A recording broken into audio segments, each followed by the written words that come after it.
my name is Silly and welcome back to my channel. This is the day no one looks forward to. It is the day of discussing the worst books of the year. So I will start this off with a disclaimer, as I always do, which is these are just the books that disappointed me. These are the books that are between 0 and 2 stars, the books that I somehow finished even though I did not want to. And just because I did not enjoy these books does not mean that you won't, unless they're actually problematic. Some of these books could be your favorites, and that's totally fine. So let's talk about them. I think I have about 10. Some I've already unhauled. First, let's start off with one of the most disappointing books of this year. I can't believe I read this year. Like, did I actually? There's no way, right? This book's trauma was so long ago. Okay, this was in February. Crazy. So I read this book in February, and I already have a whole rant about this book from that wrap up, but let me just summarize once again my problem with this book. So this is supposed to be a fun, very queer adventure through Europe involving food. It is about two people who are exes who happen to then book the same European food travel tourism experience, I guess. They reconnect, they're on this tour, they fall back into old patterns, kind of. Either way, what was the most frustrating about this book was just the deep fetishization of Europe. As a European, I just find it deeply grating whenever, specifically Americans, but whenever people are like, oh my god, Europe, oh yes, Europeans. You know, there's just, it's weird. It's weird, it's a lot. And they do this with the entire book, with all of the people and the places. And it just, their entire experience has this sheen on it. So there's that. And then the spice was just not for me. Like, these two, at some point, they're like getting down and dirty in a museum. And I'm like, listen, I don't know, they're like in a sculpture garden, and I'm like, I don't know, it just doesn't work for me. Besides for that, the characters are just so unlikable. I disliked both of them. When I finally finished this, which I started it, oh, that's why. Okay, now I know why I was so confused that I read this year, because I finished this year. I read like maybe 60-ish% of this when this first came out, whenever that was. And then I finished it this year because one of my goals for this year was to finish some of the books that I had started but had not actually DNF'd. It was like a soft DNF. Like, I decided I wanted to put it down and finish it at a different time, but I did still want to finish it. That was one of those. So anyways, I read that. What did I rate it? I rated this 2.5 stars. Great idea, terrible execution. Next I have The Lover, which is a short story by Silvia Moreno Garcia. And I just read this on a whim. It's like 40 pages, but it feels so much longer. I don't know if this is a retelling or if it's a completely original story, but it's about two sisters in a Gothic style village. And there's some kind of folk tale about a wolf in the forest that keeps eating the chickens or stealing the vegetables, something like that. And then it turns out that wolf might be a man, and then she's like falling for him. I don't know. It wasn't great. I was there for the writing, and the writing was fine. The story wasn't interesting. It ended and I felt like I just gained nothing and took nothing away from the story. It felt like there was supposed to be something interesting, some kind of messaging, and I did not feel that at all. I rated it 2 stars. Next is a small poetry collection called And Yet Poems, which I got as an ARC a few years ago, and I've been meaning to read it since then, and I just hadn't gotten to it. And then finally I was like, now is my time to shave away some of the arcs and finish books that I started reading and had not finished. And I read it, and I hated it. I hated it. Truly, the thing is about poetry is sometimes it connects, sometimes it doesn't. This one did not work for me and was not my style of poetry. I have since unhauled it. It is on my stack of books somewhere down here, but the stack is way too deep and it is hidden behind my reading chair, so I am not diving into that. It was just the most basic ass poems I've ever read, where there's nothing deeper, they're very surface level, and there was just nothing lyrical or poetic about them. And yet poems I rated 1 star. Then I finally read Evocation by S.T. Gibson. I've been hearing amazing things about S.T. Gibson for a while.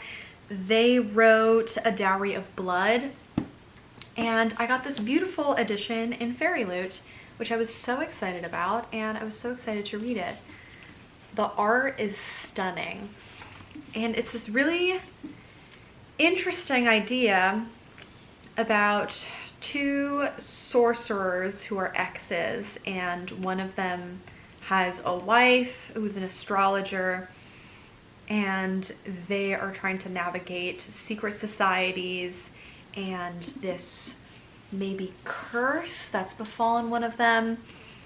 It's very polyamorous at times. The way that it's done didn't vibe with me. I didn't like any of the characters. I like the astrologer wife for the most part, but the 2 male main characters were just so annoying, and I could not stand them, and I didn't like any of them really individually, and together I didn't like them either. And I was just waiting for the story to start, and then maybe the 90% mark I realized it never was going to.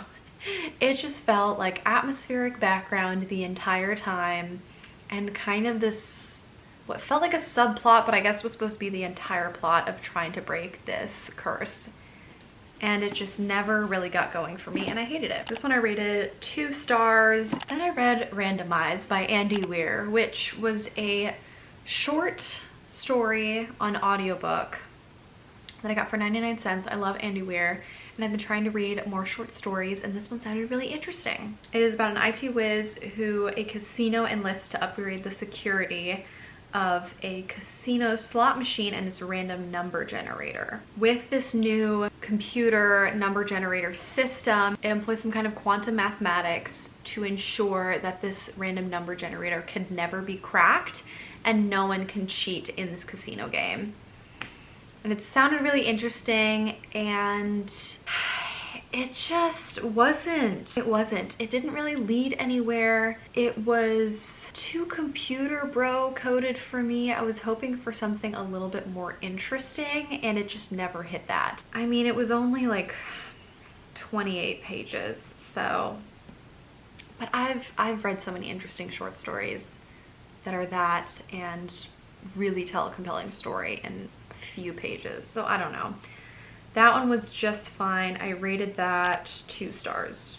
Next, I read The Enchanted Greenhouse, which is the 2nd book in the world of the Spell Shop. Yes, The Spell Shop by Sarah Beth Durst. Really enjoyed The Spell Shop. Very cozy, sweet fantasy with a sweet little romance, no spice. The Enchanted Greenhouse basically copy and pasted the original story. So The Spell Shop is about a young woman who leaves the city, goes to a small island, falls in love with a young man, starts learning magic and healing the plants of this island. And then The Enchanted Greenhouse is about a young woman who is banished from the capital, gets sent to a small island, meets a young man, and revives the plants of the island while learning magic. It's the same story. It's the same story, but somehow worse, with this goddamn rose character, like a literal rose, a sentient rose, who's the most annoying creature I've ever heard in my life. To be fair, I listened to this as an advanced reader copy audiobook, and the narrator did a phenomenal job because that rose made me want to throw the audiobook against the wall. Great narration, horrible character. Hated this book, did not like it, rated it 2.5 stars. Next, I listened to the Dutch audiobook of Tales from the Cafe, and the Dutch audiobook was great. The story was not. I don't know what I was expecting because I did not love Before the Coffee Gets Cold. I loved the idea of Before the Coffee Gets Cold, about a little coffee shops in a small town in Japan where you can go in and you can travel back in time, but with a lot of set rules, where you can only travel back in time within that coffee shop and talk to people who have visited that coffee shop, and you have to do your business before the coffee gets cold. So I was hoping that the short stories and anecdotes in this were more interesting. They weren't. I keep waiting for this series to have heartfelt, heartwarming, or interesting stories, and they don't. So this was my last attempt at reading these. And let me just say that the instructions for how to travel back in time are repeated so many goddamn times. Jesus. I mean, if you don't remember, just go back a couple pages, just rewind the audiobook. It's so annoying. It's like they're spoon feeding us. So, did not love that, rated it 2 stars. It just leaves something to be desired. Second to last is The Love Haters, which I recently reviewed in my 3-month wrap-up from August through September and October. So if you want to hear all about the books that I read there, you can check that out. I will link it up above and down below.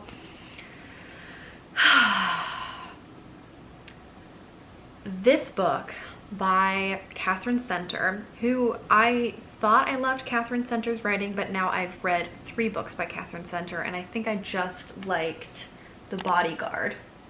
Because I read the rom-commers, I read The Bodyguard, and I read Love Haters, and I only liked The Bodyguard. Love Haters was the worst of them all. Rom-commers is fine. The Love Haters is about a woman who works on like video editing, advertising. She's a video editor. And someone at her workplace tells her that she needs to go down to Florida to videotape this man who went viral with some kind of cat video and make a promotional video for the National Guard. If you think this sounds insane, yes. Yes, it does. But it's too late because I only found this out when I started reading it, and I thought, oh, maybe it'll be fun. No, dear reader, it was not fun. Throughout the entire story, the main character is dealing with body dysmorphia and has no body positivity, which was really hard to read and would have been really interesting and fascinating if it had been done well. It was not done well, in my opinion.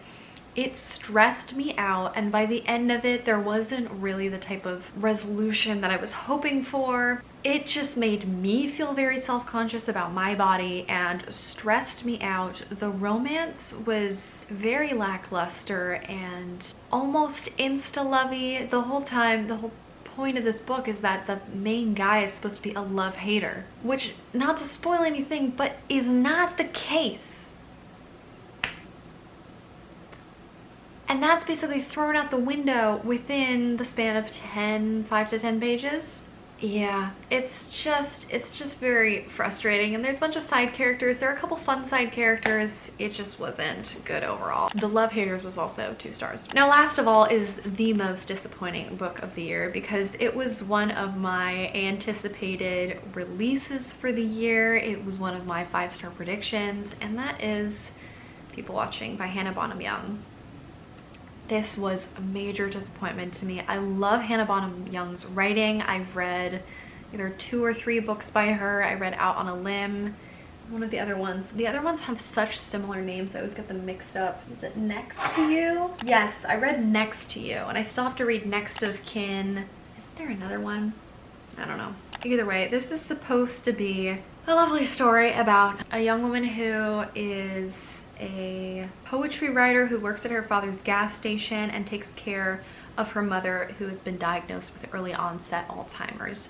She meets this man who has come into town to help out his sibling, and it's supposed to be a like casual sex lessons kind of story, which I knew going in, but I just thought it would be done well. I thought it would be nice, it would be fun.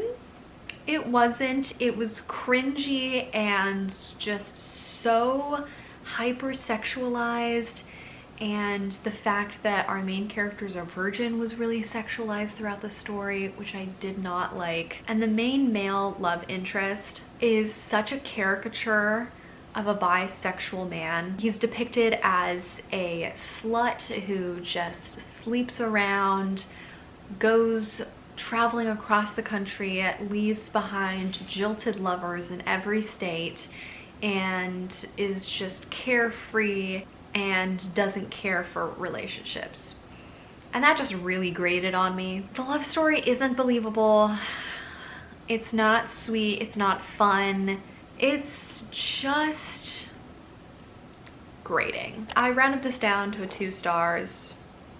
Technically a 2.5. There were some things that were fine. But it was just such a disappointment that it feels like a 2-star in my heart. So those were the worst books that I read this year. Let me know if you've read any of these. Please tell me if you disagree. And if you loved any of these, I would love to hear your thoughts and reviews on any of the books that I mentioned. And please tell me, what was your worst book of the year? You never know. Maybe I might like it, maybe I might pick it up, or maybe I totally agree. Be sure to subscribe so you can see what else I'm reading in the coming year of 2026. Like the video if you watched this far, and leave me a book stack emoji. Why not? It's New Year. And I'll see you in the next one. Bye!